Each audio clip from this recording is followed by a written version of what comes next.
दोस्तों नमस्कार। स्वागत है आप सभी का MGV study point YouTube channel में। तो दोस्तों आज की हमारी मिक्स क्वेश्चन सीरीज नंबर है 31।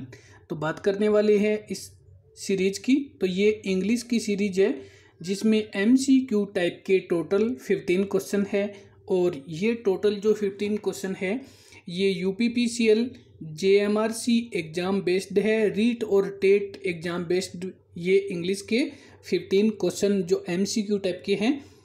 तो बने रहे इस वीडियो के साथ में लास्ट तक, लाइक शेयर करते रहें। और अभी तक अपने यूट्यूब चैनल को सब्सक्राइब नहीं किया है तो ज़रूर इसको सब्सक्राइब भी करें और अपने फ्रेंड्स को भी फॉरवर्ड करते रहें। तो चलिए बात कर लेते हैं आज की जो हमारी सीरीज है जिसमें UPPCL JMRC exam based question है। और ये एक ऑनलाइन टेस्ट जो इंग्लिश का MGV स्टडी पॉइंट पे लिए गए हैं। तो आज हम बात करने वाले हैं क्वेश्चन 15 की। तो चलिए बात कर लेते हैं क्वेश्चन फर्स्ट की और चलते हैं। तो आज की हमारी सीरीज है जो इंग्लिश की, ये टेस्ट सीरीज नंबर है 31 और ये MGV study point YouTube channel में ऑनलाइन टेस्ट लिया गया है। तो चलते हैं बात कर लेते हैं उसका ये सॉल्यूशन है। तो बात कर लेते हैं आज के हमारे क्वेश्चन फर्स्ट की। क्वेश्चन फर्स्ट में select the most appropriate preposition to fill in the blank. और आपको यहाँ पे करना है कि एक ऑप्शन चूज करना है जिससे आपको प्रीपोजिशन जो आपका करेक्ट हो। तो यहाँ पे आपको सेंटेंस दिया गया है he was dash A black shirt और यहाँ पे हमारा प्रीपोजिशन है इन। अगर हम बात करें यहाँ प्रीपोजिशन इन की तो पहनावा दिखाने के लिए इन का प्रयोग किया जाता है कि जब आपने किसी प्रकार के जो कपड़े पहन रखे हैं और उसके लिए जो आपका प्रीपोजिशन होगा वो इन का यूज होगा। He was in A black shirt और हमारा आंसर इन है। अब बात कर लेते हैं हम इन के लिए। तो इन का प्रयोग जब कोई वस्तु पहले से किसी वस्तु के अंदर है और तो उसके लिए इनका प्रयोग किया जाता है। और इसी के साथ में जब हम बात करें इसके आगे जो है इंटो की बात करें तो ये इन का अपोजिट होता है। इसमें जो वस्तु पहले बाहर या अंदर होती है गति करके स्थान परिवर्तित करके अंदर या बाहर आ जाते हैं। और आगे हमारे पास है ओन का प्रयोग डे या डेट के लिए, त्यौहार के लिए, फंक्शन के लिए, जब कोई वस्तु किसी वस्तु के ऊपर हो। तो और अधिक जानकारी के लिए आप प्रीपोजिशन का टॉपिक देख सकते हैं, MGV स्टडी पॉइंट पे अपलोड है। और आगे हमारे पास है विद एक तो सहायता करने के साधन के लिए या कार्य करने के तरीके के लिए या किसी के साथ सहमति होने या किसी के साथ का भाव प्रदर्शित करने के लिए विद का प्रयोग किया जाता है। और अब हम बात कर लेते हैं अगले क्वेश्चन की। तो आगे हमारे पास क्वेश्चन नंबर है सेकंड में select the most appreciate synonym. आपको क्या करना है, सिनोनेम चूज करना है पर्यायवाची। और यहाँ पे आपको जो वर्ड दिया गया है इस वर्ड का पर्यायवाची कौन सा है। तो यहाँ पे आपको दिया गया है इममोर्टल। और इममोर्टल का जो अर्थ होता है वो होता है अमर, या हम कह सकते हैं अमूर्त भी कह सकते हैं इसको, अमूर्त। और यहाँ पे हमारा जो आंसर है वो डेथलेस, जो कि जिसका अर्थ भी अमर होता है। तो यहाँ पे इममोर्टल और डेथलेस दोनों एक दूसरे के सिनोनिम्स है। और आगे हम बात कर लेते हैं। आगे हमारे पास बफलिंग है। और बात करें बफलिंग के हिंदी अर्थ की तो ये रहस्यपूर्ण है, ये रहस्यपूर्ण। और इसी के साथ में आगे बात कर लेते हैं हैंड ओवर का अर्थ होता है कार्यभार सौंपना या देना।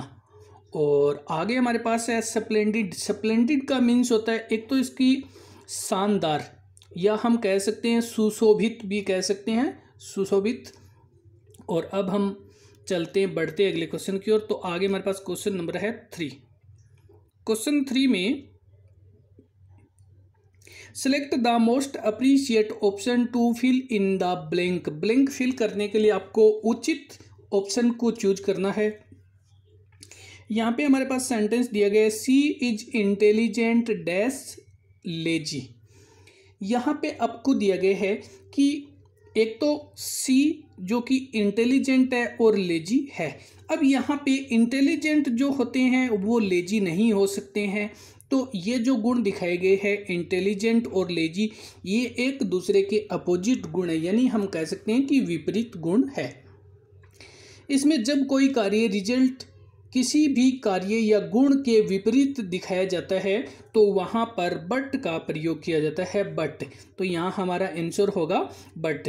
सी इज इंटेलिजेंट बट लेजी, यानी वह इंटेलिजेंट है बट लेकिन लेजी यानी आलसी भी है। तो यहाँ पे ये इंटेलिजेंट के विपरीत है।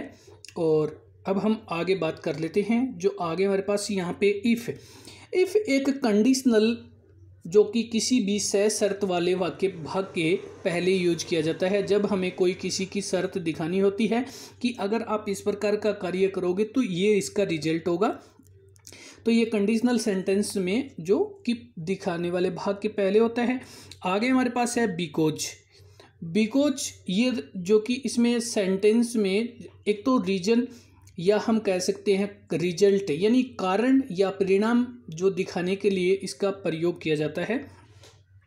ये शो भी इसीलिए होता है। अब बिकॉज और शो दोनों थोड़ा सा अंतर है दोनों में कि जब किसी भी सेंटेंस में रीजन यानी कारण या रिजल्ट शो करते हैं तो शो या बिकॉज का यूज होता है। शो या बिकॉज दोनों में से कोई हो सकता है, लेकिन रिजल्ट वाला भाग अगर बाद में यूज हो रहा है तो वहाँ पे शो का यूज होगा। जब रिजल्ट वाला भाग है वो बाद में यूज हो रहा है तो वहाँ पे शो का प्रयोग होगा। अगर रिजल्ट वाला भाग पहले यूज हो रहा है तो उसमें जैसे हम रीजन बता रहे हैं और रीजन वाला भाग है वो बाद में यूज होता है तो वहाँ पे बिकॉज का प्रयोग किया जाता है। और आगे हमारे पास है नेक्स्ट क्वेश्चन, जो चलते हैं बात कर लेते हैं। आगे क्वेश्चन नंबर है 4। तो क्वेश्चन 4 में बात करें, select the most appreciated determiner. आपको डिटरमिनर चूज करना है और डिटरमिनर वे शब्द होते हैं जो किसी नाउन या प्रोनाउन के पहले प्रयुक्त होकर के उसको डेफिनेट कर देते हैं या डिटरमिनर जो निश्चित कर देते हैं। फिल इन द ब्लैंक, आपको ब्लैंक पूरा करने के लिए I want to buy dash books. तो यहाँ पे आपके सामने की जो डिटरमिनर है इसका यूज होगा यहाँ आपके जो सेंटेंस में कि I want to buy dash books, कि मैं कुछ पुस्तकें खरीदना चाहता हूँ। तो यहाँ पे हमारा आंसर होगा ए फ्यू। अब यहाँ पे ए फ्यू का मीन्स होता है कम, ए फ्यू का मीन्स होता है कम लेकिन पर्याप्त यानी सुफिशिएंट, जिससे हमारी आवश्यकता पूरी हो सकती है या हमारा कार्य चल सकता है कि इतनी मात्रा में हमें खरीदना है। तो इसकी जगह सम का यूज भी किया जा सकता है। ये दोनों एक ही जैसे होते हैं, सम भी हो सकता है और ए फ्यू भी हो सकता है।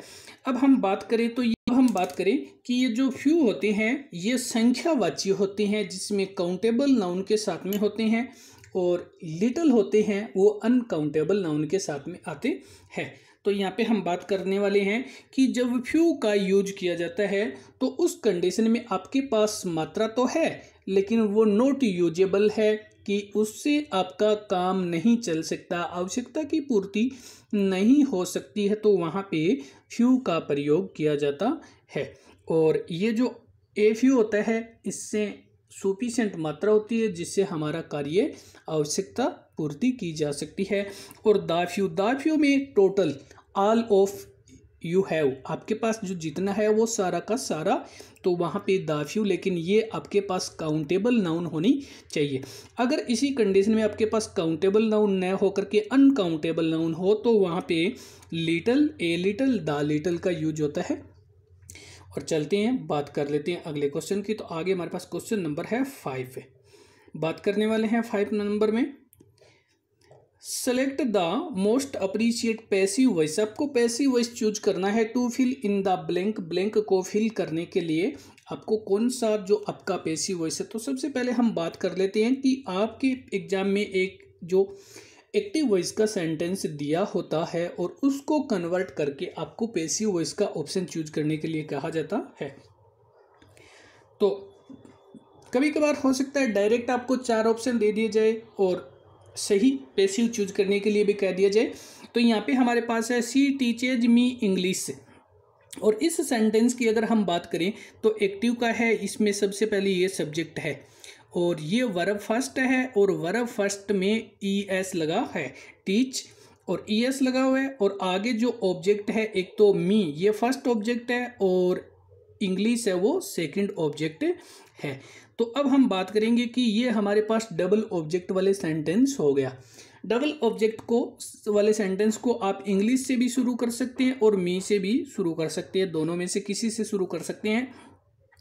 लेकिन अगर आप इंग्लिश से शुरू करते हैं तो इस मी को वर्ब की थर्ड फॉर्म के बाद में लिखेंगे, लेकिन टू लगा करके लिखेंगे।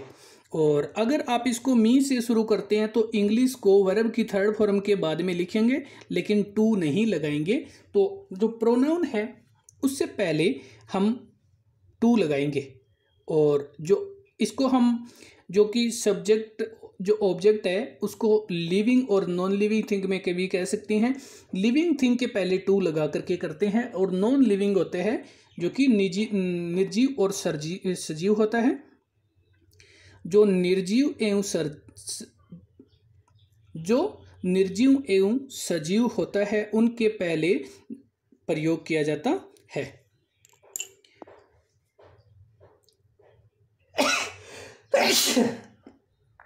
जो सजीव होता है उसको हम वर्ब की थर्ड फॉर्म के बाद में लिखते हैं, उस ऑब्जेक्ट के पहले टू का यूज किया जाता है और ये हमारा कोई प्रोनाउन होता है। और जो ऑब्जेक्ट निर्जीव होता है उसको जब हम वर्ब की थर्ड फॉर्म के बाद लगाते हैं तो टू नहीं लिखते हैं। तो चलिए देख लेते हैं हमारा ऑप्शन कौन सा है। तो यहाँ पे बात करने वाले 5 नंबर में और यहाँ पे हमारा आंसर है जो कि यहाँ पे इंग्लिश। तो सबसे पहले हमने स्टार्ट किया इंग्लिश यानी दूसरे ऑब्जेक्ट से और उसके बाद में यहाँ पे टीजेज वर्ब की फर्स्ट फॉर्म में एस या ES, तो वहाँ पे हेल्पिंग वर्ब इज, आर या एम में से हमें यूज करनी होती है। तो यहाँ पे हमारी हेल्पिंग वर्ब होगी इज और यहाँ पे टीच की जो वर्ब फर्स्ट में एस या ES को हटा देंगे और अब वर्ब की थर्ड फॉर्म टोट कर देंगे और फिर मी को लिखे तो उससे पहले टू लगाएंगे बाय हर। हमारा आंसर हो गया। और अब हम बात कर लेते हैं कि इसमें तो ये टीचिंग है वो वर्ब फर्स्ट में ING दे दिया, इट मीन पहला जो हमारा रॉन्ग है। इस सेकंड में आपने टू के पहले जो इंग्लिश के पहले टू नहीं लगाना है तो इसमें टू लगा हुआ तो ये रॉन्ग है। और इसमें I am taught इसमें भी ये टू इंग्लिश से लगा हुआ है तो ये रॉन्ग है। और चलते हैं इसी के साथ में बात कर लेते हैं अगले क्वेश्चन की। तो आगे हमारे पास क्वेश्चन नंबर है 6। क्वेश्चन 6 में select the most appreciate idioms. Idioms होते हैं जो मुहावरे। तो यहाँ पे आपको क्या करना है, इडियम्स चूज करने हैं, जो मुहावरा है वो आपको चूज करना है। तो चलिए देख लेते हैं। यहाँ पे आपको दिया है make hay while the sun shine. तो आपको यहाँ पे दिया गया है कि मेक हे, वैसे हे का मीन्स होता है घास का ढेर, लेकिन यहाँ पे हमें जो इस मुहावरे का सही अर्थ है वो है make maximum use of given opportunity. Opportunity होता है अवसर, आपको जो अवसर मिला है, आपको जो मौका मिला है। मैक्सिमम का अर्थ होता है हाईएस्ट, दिए गए समय या दिए गए अवसर का अधिकतम उपयोग करना। तो ये make hay while the sun shines. तो यहाँ पे इस मुहावरे का इडियम्स का अर्थ है कि make maximum use of given opportunity, दिए गए अवसर का अधिकतम उपयोग करना, दिए गए समय का अधिक से अधिक लाभ उठाना।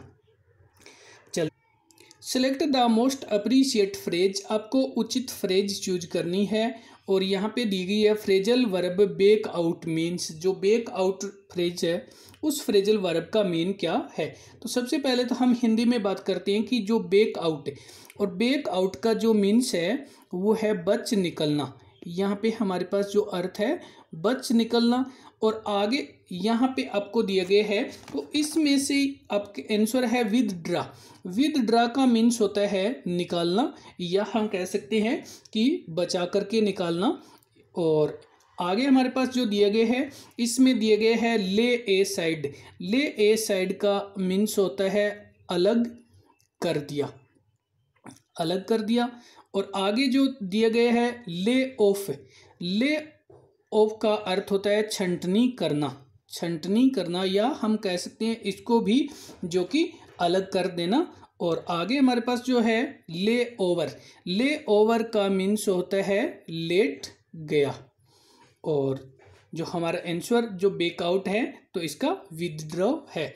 और अब हम चलते हैं, बात कर लेते हैं अगले क्वेश्चन की। तो आगे हमारे पास क्वेश्चन नंबर है 8, और क्वेश्चन 8 में select the most appreciate one word, आपको वन वर्ड चूज करना है। और वन वर्ड में से यहाँ पे आपको दिया गया है one who lives in a country without citizenship. Citizenship होता है नागरिकता, और विदाउट बिना, और कंट्री जो कि देश, कि वह जो बिना नागरिकता के देश में रहता है और वह कहलाता है। तो यहाँ पे हमारा जो आंसर है इसमें दिया गया है अलाइन। अलाइन का मीन्स होता है विदेशी, अलाइन का मीन्स होता है विदेशी। और आगे आपको दिया गया है एग्रेसिव, एग्रेसिव का मीन्स होता है आक्रामक। One who commit the first act of attack, offence और हॉस्टिलिटी। एग्रेसिव की जो कि एक आक्रामक व्यक्ति है। तो यहाँ पे और आगे हमारे पास दिया गया है इम्पोस्टर। इम्पोस्टर का मीन्स होता है ढोंगी, इम्पोस्टर का मीन्स होता है ढोंगी। और यहाँ पे one who assumed a character और little not his own to deceive, कि ये इम्पोस्टर कहलाता है। और आगे हमारे पास दिया गया है माइग्रेशन। माइग्रेशन तो यहाँ पे हमारे पास दिया गया है कि moment from one country to another country, तो ये कहलाता है प्रवासी।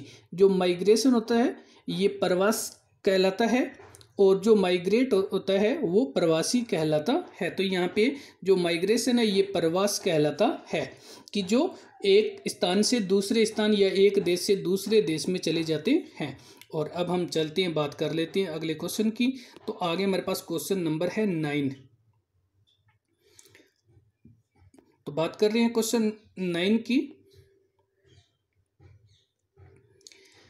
क्वेश्चन 9 में select the most appropriate verb to fill in the blank, आपको ब्लैंक फिलअप करने के लिए जो वर्ब चूज करनी है। और अब हम देखते हैं कि हमारे पास जो पहले सेंटेंस दिया गया है I dash there in those days. तो यहाँ पे आपको क्या करना है कि वर्ब चूज करनी है। तो चलिए देख लेते हैं। सबसे पहले तो हमारा जो ऑप्शन है वो यहाँ पे आपके सामने दिए गए हैं ऑप्शन, और इस ऑप्शन में आपको जो चूज करना है वो दिए गए है। तो यहाँ पे आपके पास वाज वर्किंग होगा, क्योंकि अब इसमें से बात करें तो लास्ट में आपको सेंटेंस में इन दोज डेज दिया हुआ है, और ये इन दोज डेज दिए है तो ये पास्ट टेंस को इंगित करता है। और पास्ट टेंस की जो हेल्पिंग वर्ब होती है वो वाज होती है या वर होती है, दोनों में से एक चूज करनी होती है। तो आई ही सी इट और सिंगुलर के साथ में तो वाज यूज होती है, यू वी दे और प्लूरल नाउन के साथ में वर यूज होता है। तो यहाँ पे हमारे पास जो सब्जेक्ट है वो आई है, और आई के साथ यूज होगा वाज। तो यहाँ पे दे रखा है वाज वर्किंग, सभी में वर्किंग वर्किंग दे रखा है। लेकिन हमें क्या करना है यहाँ पे, जो कि अब हम बात कर लेते हैं, जो कि एक तो जिस सेंटेंस में कुछ पास्ट में लगातार चल रहे कार्य, at that time, at that moment, in those time, यानी टाइम के साथ में यस्टरडे हो सकता है, मंथ हो सकता है, डेज हो सकता है, वीक, आवर, कुछ भी हो सकता है। तो वो पास्ट कंटिन्यूज को इंगित करता है। और यहाँ पे हमारे पास ये जो वर्ब है ये पास्ट कंटिन्यूज की है, और वाज सिंगुलर के साथ आता है, वर्ब प्लूरल के साथ आता है। तो आई के साथ वाज वर्किंग हो जाएगा। और चलते हैं, बढ़ते हैं अगले क्वेश्चन की ओर। तो आगे हमारे पास क्वेश्चन नंबर है 10। क्वेश्चन 10 में select the most appreciate conjunction, आपको उचित कंजंक्शन चूज करने हैं। और यहाँ पे आपको सेंटेंस दिया गया है, तो इस सेंटेंस में आपको कंजंक्शन का ही दिया गया है कि उचित।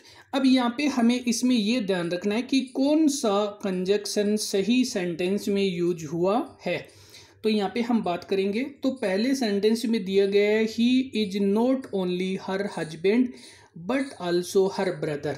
तो देखिए इसमें कहा है कि वह न केवल उसका पति है, बट आल्सो लेकिन उसका भाई भी है। तो देखिए एक व्यक्ति दो नहीं हो सकते एक साथ, क्योंकि वो हस्बैंड और ब्रदर दोनों एक साथ नहीं हो सकता है। तो ये हमारा सेंटेंस जो कंजक्शन सही नहीं है। He is not only her husband, वह केवल उसका हस्बैंड ही नहीं है, बट आल्सो हर ब्रदर, लेकिन उसका भाई भी है। तो ये सेंटेंस हमारा रॉन्ग है। सेकंड जो सेंटेंस है इसमें दिए गए he is both her husband and brother, उसमें वह दोनों ही है, उसका हस्बैंड और ब्रदर ये भी है नहीं है, क्योंकि एक ही व्यक्ति दो पद कभी नहीं संभाल सकता है, इस प्रकार के जो। और आगे दिया गया है he is either her husband और हर ब्रदर, ये सेंटेंस हमारा सही है, जिसमें कंजक्शन यूज हुआ है, सही कंजक्शन है। ही इज आइदर, आइदर का मीन्स होता है या तो हर हस्बैंड और हर ब्रदर, वह या तो उसका हस्बैंड है और उसका भाई, या उसका भाई है। इस और का मीन्स होता है अथवा, या तो वह उसका हस्बैंड है या उसका ब्रदर है। तो दोनों में से एक है, और ये हमारा ऑप्शन जो है सही है। और अब हम चलते हैं, बात कर लेते हैं अगले क्वेश्चन की। तो आगे हमारे पास क्वेश्चन नंबर है 11। तो बात कर रहे हैं क्वेश्चन 11 की। Select the most appreciate antonym, antonym choose करना है, और ये एंटोनेम्स जो कि अपोजिट है। तो यहाँ पे आपको अपोजिट दिए गए हैं। सबसे पहले आपको अपोजिट दिए गए रिट्रीट। रिट्रीट का मीन्स होता है पीछे हटना, इसका अर्थ होता है पीछे हटना। रिट्रीट का मीन्स होता है पीछे हटना, और इसका अपोजिट है एडवांस यानी आगे बढ़ना, या हम कह सकते हैं अग्रिम। आगे दिया गया है सोलेंस। सोलेंस का मीन्स होता है चैन, आराम या सांत्वना भी कहा जा सकता है। डिफर, जो डिफर होता है उसका मीन्स होता है असहमत होना या अलग ही होना। और आगे दे रखा है सिंथेसिस, तो इसका मीन्स होता है संश्लेषण, इसका मीन्स होता है संश्लेषण। और अब हम चलते हैं अगले क्वेश्चन की बात कर लेते हैं। आगे हमारे पास क्वेश्चन नंबर है 12।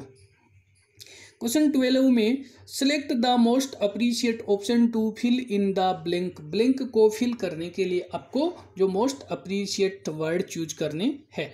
तो अब यहाँ पे आपको सेंटेंस दिए गए, इस सेंटेंस में the early train reached early, the early train reached early.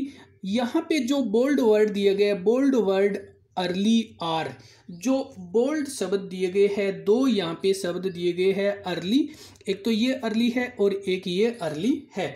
और इन दोनों अर्ली का जो मीन्स है वो क्या है, तो यहाँ पे दिए गए हैं an adjective and an adverb, an adverb and an adjective, adjective and an adjective, an adverb and an adverb.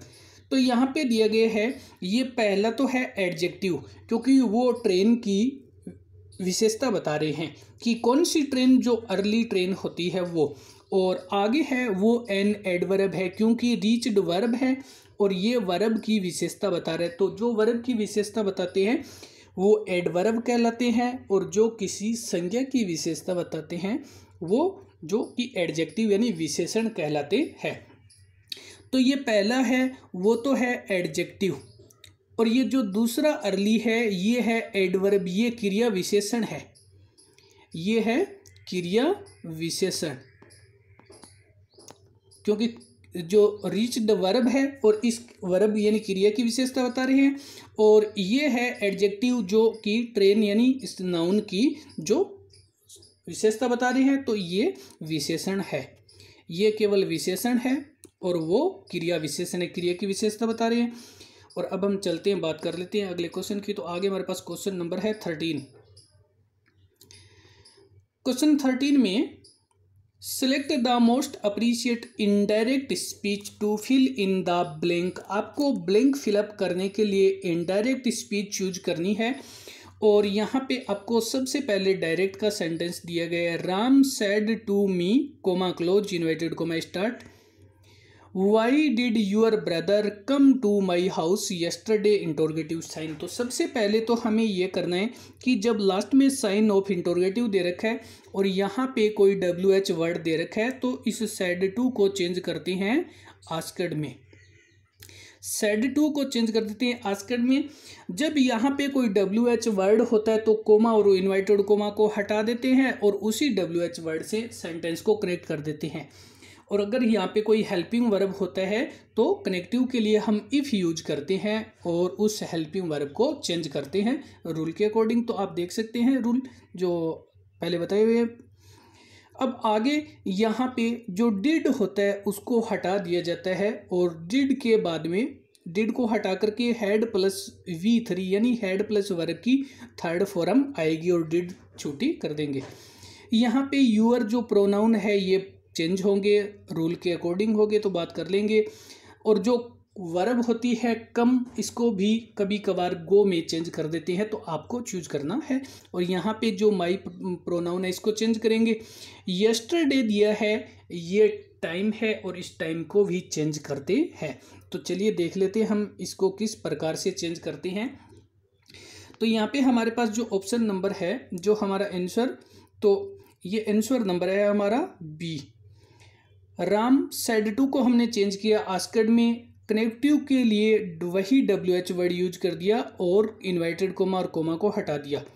फिर यहाँ पे इस डिड को हटा दिया और इस यूअर है, यूअर सेकंड पर्सन है, सेकंड पर्सन हमेशा बाहर के जो कि ऑब्जेक्ट के अनुसार, ऑब्जेक्ट में यहाँ पे मी है तो इस मी का एक नंबर फैमिली है आई, माई और मी। और इधर इसका यू और इधर यूअर और यू। तो अब यहाँ पे हमें हटाना है यूअर को और यूअर यहाँ पे बीच में है तो यूअर को हटाएगा तो यहाँ चला जाएगा माई। तो यहाँ पे कर दिया माई और ब्रदर का ब्रदर कर दिया। अब डिड को हटा करके हेड प्लस वर्ब की थर्ड फॉर्म, कम को गो में चेंज करते हो तो यहाँ पे गोन होगी थर्ड फॉर्म। और आगे की टू, अब आगे जो प्रोनाउन है यहाँ पे दिया गया है माई। माई है वो फर्स्ट पर्सन होता है और फर्स्ट पर्सन बाहर के वाक्य के सब्जेक्ट के अनुसार, सब्जेक्ट यहाँ पे राम है, राम का प्रोनाउन बनेगा ही, हिज और हिम। और इधर बनेगा आई, माई और मी। तो यहाँ पे माई को हटाना है तो यहाँ पे हिज हो जाएगा और यहाँ पे जो कि हिज हाउस हो गया। और टू, अब जो यस्टरडे होते हैं उसको द प्रीवियस डे में बदलते हैं, टुमारो को नेक्स्ट डे में बदलते हैं और दैट को दिस में बदलते हैं। इस प्रकार से जो कि चेंज करते हैं। और अब हम बात कर लेते हैं। तो यहाँ पे हमारा ऑप्शन नंबर है वो बी है। Ram asked me why my brother had gone to his house the previous day. और चलते हैं बात कर लेते हैं अगले क्वेश्चन की। तो आगे हमारे पास क्वेश्चन नंबर है 14।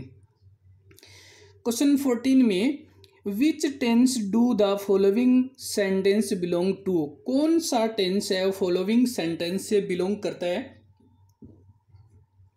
या नीचे दिए गए वाक्य से संबंधित है। तो पहले तो हम वाक्य को रीड कर लेते हैं। How long have you been English. तो अगर हम बात करें कि आप कब से अंग्रेजी में है या आप कब से अंग्रेजी जानते हैं, आप कब से अंग्रेजी पढ़ते हैं, कब से अंग्रेजी पढ़ाते हैं, इस प्रकार के शब्द भी आप जोड़ सकते हैं। तो how long have you been English, इसमें हमारे पास जो सबसे बड़ी बात होती है कि अब इंग्लिश है ये जो कि नाउन है और यहाँ पे इसकी पहचान जो कि हैज या हैव से ली जा रही है। तो यहाँ पे हैव और इसके साथ में been, have, has, have, been, तो ये हमारा जो प्रेजेंट परफेक्ट टेंस को इंगित करता है। तो यहाँ पे हैव दिया गया है, हैव बीन, तो ये प्रेजेंट परफेक्ट टेंस है। प्रेजेंट परफेक्ट टेंस की यही पहचान होती है कि हैज, हैव और बीन या हैज, हैव प्लस वर्ब की थर्ड फॉर्म होती है। और अब हम चलते हैं, बात कर लेते हैं अगले क्वेश्चन की। तो आगे हमारे पास क्वेश्चन नंबर है जो कि लास्ट इस वीडियो का। तो question 15, find correctly spelled from the following. आपको इन नीचे दिए गए में से करेक्ट स्पेलिंग चूज करनी है और जो कि कौन सी हमारी सही स्पेलिंग है या हम कह सकते हैं कि कौन सी जो स्पेलिंग है वो सही है जिसका अर्थ भी हो। तो यहाँ पे हमारे पास पहला जो दिया रखा है अब्रेसिटिव और इसका मीन्स होता है जो कि संक्षिप्त रूप। इसका जो मीन्स होता है वो होता है संक्षिप्त रूप जो कि पहले का, और इन तीनों का ही कोई अर्थ नहीं निकलता है। ये तीनों ही स्पेलिंग जो कि रॉन्ग है। तो दोस्तों वीडियो देखने के लिए धन्यवाद। लाइक शेयर करते रहें और अपने यूट्यूब चैनल को अभी तक आपने सब्सक्राइब नहीं किया है तो ज़रूर सब्सक्राइब भी कर ले और अपने फ्रेंड्स को भी फॉरवर्ड करते रहें और वीडियो को लाइक करना ना भूलें। तो इसी के साथ में धन्यवाद, वीडियो देखने के लिए धन्यवाद और लाइक शेयर और सब्सक्राइब करने के लिए भी धन्यवाद।